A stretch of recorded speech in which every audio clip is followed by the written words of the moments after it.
Good morning, good evening, and good afternoon, everybody. This is Jay here at Fort Living Room Homestead, and today we are back here on the farm.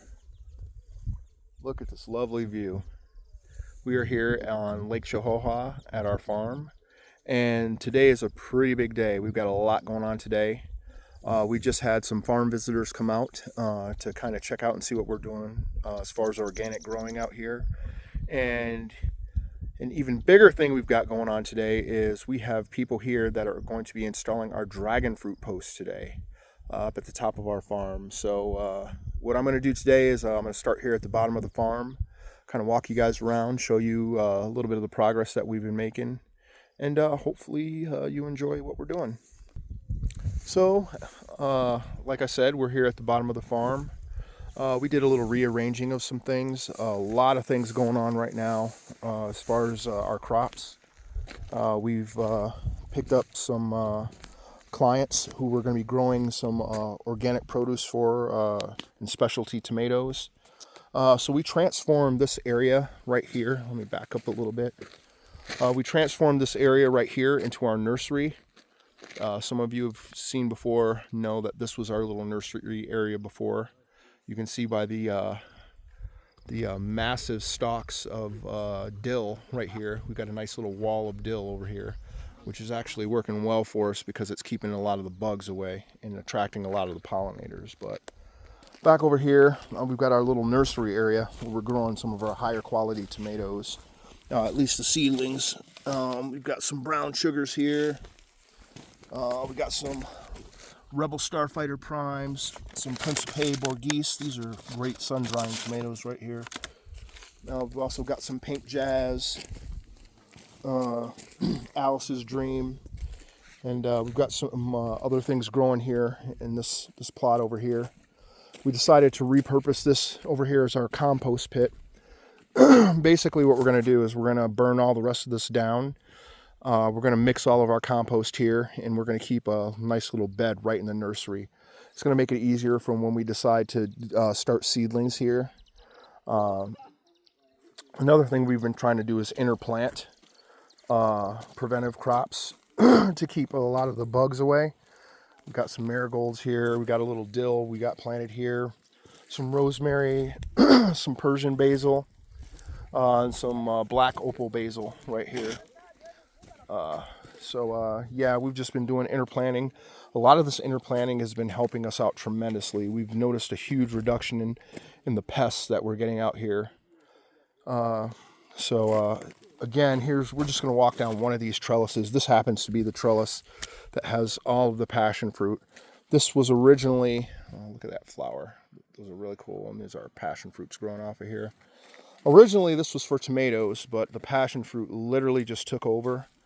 So we're just going to go ahead and relinquish this trellis and dedicate it just to passion fruit right now. We've been working on amending our beds. We're noticing a lot of the issue that we're having here on Bugacera is the soil, especially close to the bottom. There's a lot of sandy particles in it. It's not as rich in organic matter. So what we're doing is we're putting a lot of compost down in here. We're also going to amend it with some rice husk to add some more organic matter into it to help us out a little bit more. But other than that, it's not doing too bad. It's still producing tomatoes. We've got some atomic grape tomatoes here. These are really cool. They're trellising their way on up. But like I said, eventually we're going to give this trellis up to the passion fruit because it's extremely prolific, as you can see. These passion fruit aren't even a full year old, and they've already taken over most of this trellis.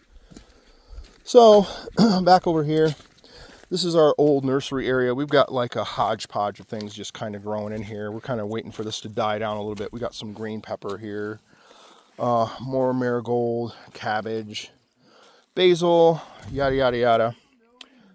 We got a lot of stuff growing here, and we're going to harvest a lot of this stuff. And then once we harvest it, we're going to repurpose this area. Eventually, we're going to build a smoothie bar.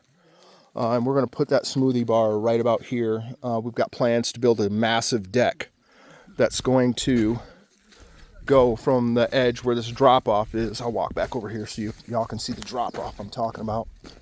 So our land, like right where the water is, Right at this point right here, our land drops off about 15 feet or so.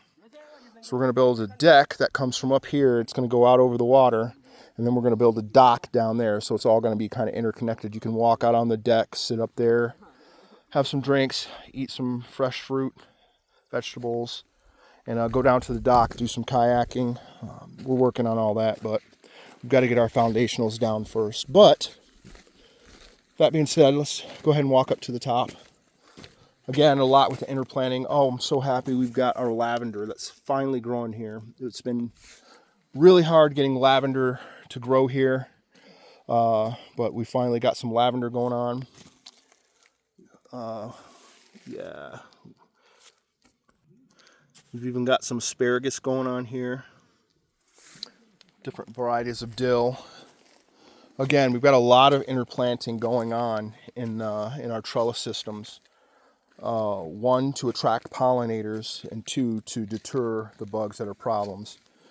Under this papaya tree, which is being very giving right now, we've got a lot of papayas coming in on this tree right here, which is super cool, because most of the papayas we have happen to be males.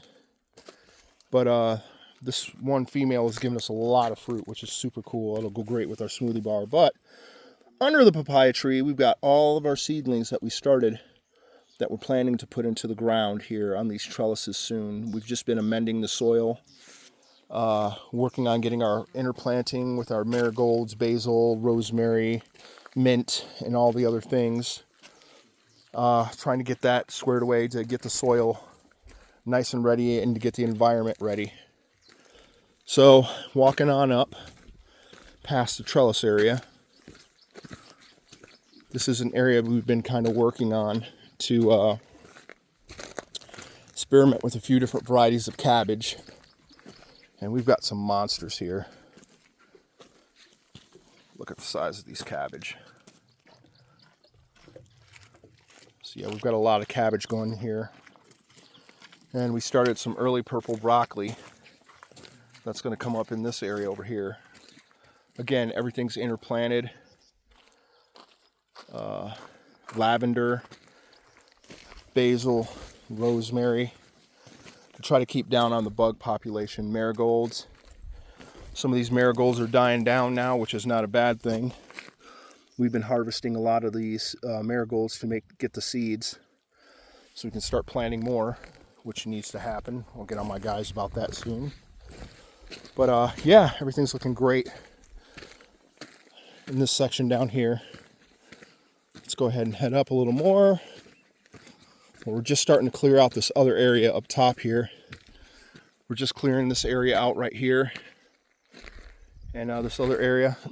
Oh, and just to show you some failures, because life's not always lollipops and rainbows. This was our melon area. Initially, we'd planted like several varieties of melons here, like 5 or 6. And we noticed there was some issues with the melons getting devoured by pests. Some of the vines were having issues. And everything, there's a lesson to be learned. One, we identified some issues with the soil here that we're going to have to amend and work on. We're in the works of doing that. Two, it helped us develop a new plan for our melons. So we're going to build some scaffolding, and the next time we plant our melons, we're going to kind of have all the leaves growing up and kind of hammock them. So we'll have some framing that comes up as the leaves grow. We'll have them grow up high, amend the soil down low, and also put some mulch down. So there's no one solution for any property that we've been working on out here. All of them are a little bit different, and we're just finding out all the niches in ours right now. So on this little spine right here, we've got some kiwi growing. We just planted a bunch of kiwi. Little kiwi plant right there. Where all those little stakes are down here, those are kiwi. So this whole thing is going to be like kiwi trees right here. I don't even know what these trees are called. They're super cool though. I love them. I decided to make this a little entryway here The cool thing about these trees is when you pull this off, it's got a nice little, it's got a nice citrusy smell to it. You smell really, really good. It's almost like you can just, I could just take these and just rub it on my fingers and just smell this all day. It's like smelling like lemons or some kind of citrus or something. It's really cool. Doesn't that smell good? It smells good. Yeah, it's pretty cool. So, yeah. Tree they call cedelera. What is it? Cedelera. Cedelera. Cedelela. Yep. Is that the tree? I think it is in the family of cedelera because they got a lot of different variety of cedelera. Ah, okay. Well, that's good to know. Because I like those. Those smell good. That's like one of the only non-edible trees we have out here. And I went to the nursery and I saw those. I was like, whoa, that color is super cool, for one. And two, the guy pulled it off and showed me that that smell. Or he had me smell it. I was like, yeah, we need this. I could just walk by and pick that off and smell it and kind of look at the water and be like, lemon breeze. So this is one of our dam sheets. Basically, we dug this pit and we've got some pool liner that we're going to put in here. We're going to pump water from the lake and then we're going to put it up here to keep the guys from having to go down that drop off all the time to gather water. So we've got this. This is one of our dam sheets that we're going to build, or not build, but put together here tomorrow. I think they're starting. We've got this area right here, which is going to be one of our testing and research areas for our tomatoes. So we've got these trellises right here that I built. Some of y'all have seen my trellising systems before. And basically we've got our pots up top, and we're basically going to put our pots in here and grow our specialty tomatoes in these. I'm going to work on getting some shade cloth, and we're going to drape these in shade cloth and grow our specialties here. So when our guests come out here to do the farm walkthroughs, they'll be able to see some really premium tomatoes growing on trellises, and this will really showcase our trellis systems. Like, one, the actual system itself, and two, how productive tomatoes can actually be growing them on a trellis system like ours. So that's pretty cool. And, we got some neem trees that we planted out here. This is going to help us with our pesticide. So instead of paying all the money we've been paying for the neem oil, we'll be able to wait until these trees grow and strip the leaves from them and boil them down and make our own neem concentrate. So that's going to be pretty good. I'm looking forward to these reaching maturity. The tree, they say within 4 years, the tree is like, gets pretty massive. The one we saw in the nursery, I asked the guy how old it was. It was like 20 something feet tall. It was only like 4 years old. So they grow pretty quick, from my understanding. Am I wrong? This is 4 years old? No. He said within 4 years it should be huge. Wow. Yeah. Like a big old like tree. Fat trunk and everything. Because the one that they had at the nursery, it was huge. I was like, wow, how old is this one? He's like, well, it's only probably 3.5, 4 years old. So within 2 years, we should be able to start pulling leaves off of this to harvest for oil. So, yeah. Yep. So I'm looking forward to that. But let's go ahead and walk on up. So over here, like, you see a lot of stakes in the side of the road. So we made this whole strip. We put pomegranate trees here. Starting from like right there at that line. Going up, we got another one. Oh, this one's really getting big right here. These are actual pomegranate trees. So going up this whole strip, as you see the little stakes on the side, those are pomegranate. Again, we've got lines of bananas coming here. And it's kind of cool how we actually did this. We're taking the shoots from the bananas and planting them in succession down here. So once that top row of banana trees produces, we'll harvest those, and then a couple months later, the next row will be ready. Then after that, the next row will be ready. Then we can just harvest them by the rows, and by the time we hit several rows, it'll be time to start up at the top. So we're going to be producing bananas pretty much every month. I'm thinking we should get one more row of bananas down here. I'm thinking somewhere in here we should drop another row. Yep. Because we could, I mean, Nearby it wouldn't. the dam sheet? Yeah, well, actually we could, right on that line right there where that neem tree is. Okay. right there on that line, because I put the And where are we going to put our pot?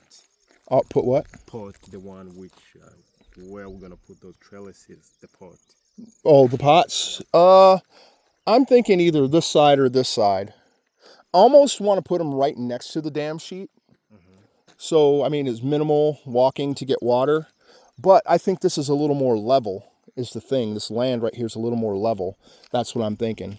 Yeah, yeah. So maybe this side might be a little better to put those trellises. Plus, they would be on line with all the other trellises too, and we can kind of, well, it's not like they don't have them there either, but I think it would look cooler to do them right here. Another thing, those people who are building these the pillars, are all the one who gonna get them the laborers, or they're gonna get the laborers for them? We get the laborers and then they pay them, I believe. I'll work on it. I'll talk to them. Yeah. I'll talk to them. We'll get that worked out. Because our boys are helping them. They might go to the lunch and get back to the work here. So. Right. We'll figure it out. Yep. We'll figure it out.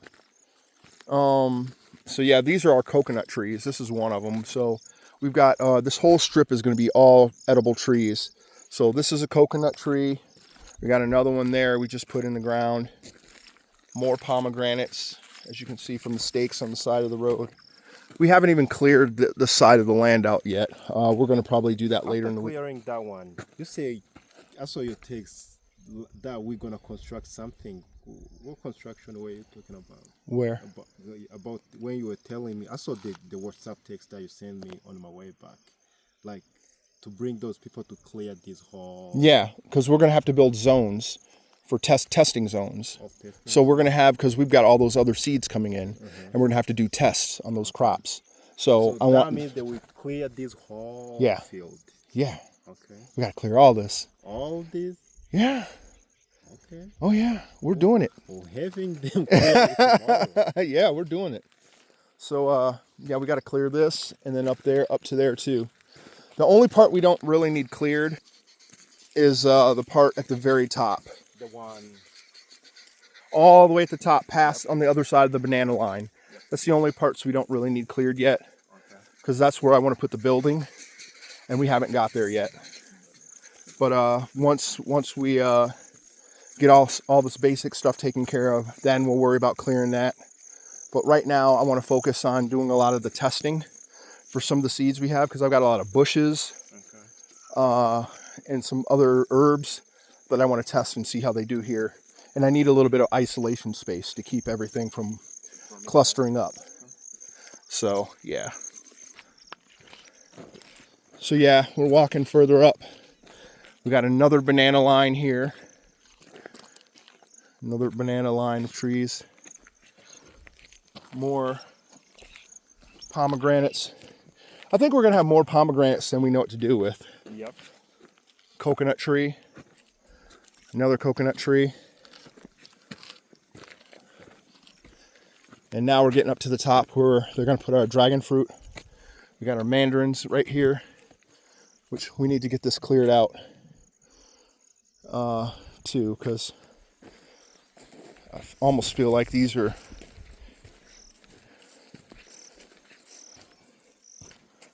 yeah, we got to do some work on this. But yeah. We got these elephant ears too growing here. They eat the roots of those, yeah? Okay. So this is the area where they're going to start putting the dragon fruit pillars. Both sides here. I think we're getting 200 pillars, if I'm not mistaken. 100 on this side and 100 on that side. And this is the original banana tree line. This is all the original mother plants that that we produced, or that produced all the other ones. And these are the guys that are working on our dragon fruit poles. This is the little work area.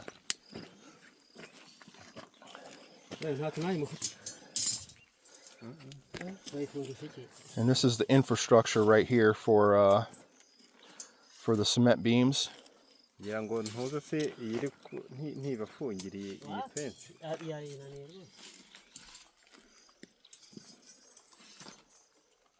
So yeah, this is pretty much it.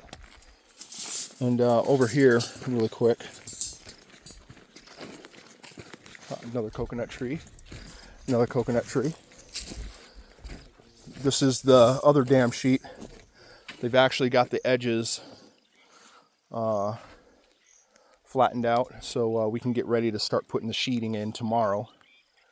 So this one's going to get started tomorrow. So we should have the sheets in, start pumping some water up here. But yeah, this is pretty much it. And yeah, we're going to pretty much leave this as is until we finish working further down at the bottom. So yeah, that's pretty much it. That's the update on what we've got going on here. I'll probably put some more video up as these dragon fruit posts get up and we get our dragon fruit in. Kind of keep everybody updated so they can kind of see the process a little bit and see at least, you know, what it all looks like when everything is all said and done. So thank you all for tuning in, and until the next time, I am out of here.